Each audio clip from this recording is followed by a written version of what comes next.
Dans l'actualité également, le casse-tête continue pour certains parents et élèves dépendants des transports scolaires. 2 semaines après la rentrée, plusieurs lignes subissent encore des perturbations ou des réaménagements qui rallongent les délais de tournée. Selon les chiffres communiqués par la région, cela concernerait encore 1800 élèves alsaciens, soit 3% des effectifs qui dépendent de ces transports. Mais pour eux, se rendre dans leur établissement relève encore de la galère, notamment en zone rurale. Illustration dans le Sungo. Stéphanie Malorand, Bernard Stemmer ont suivi ce matin Robin sur le chemin du lycée. Depuis 3 semaines, les élèves de Bréchaumont ne sont pas très sereins en attendant leur car scolaire, car ils ne savent pas s'ils arriveront à l'heure à l'école.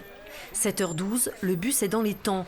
Contrairement aux années précédentes, il n'est plus direct. Il s'arrête à la gare routière d'Alkirch, à plus de 2 km du lycée.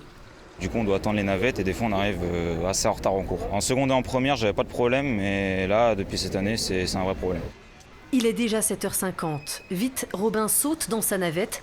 Il faut encore composer avec la circulation dense au centre-ville. Cette fois-ci, il a de la chance. La navette arrive à 8h03. Il est presque à l'heure. Pas de pénalité quand tu arrives en classe? Pour les bus cette année, les profs, ils sont assez sympas. Ils nous disent, bon, pas grave, c'est les bus, donc ça va encore. Les enseignants commencent à avoir l'habitude, les parents aussi. Horaires pas adaptés, car insuffisants et surchargés entraînent des problèmes de sécurité. Un papa en colère nous explique qu'un conducteur aurait même contraint des jeunes à sortir de son car au bord d'une route départementale.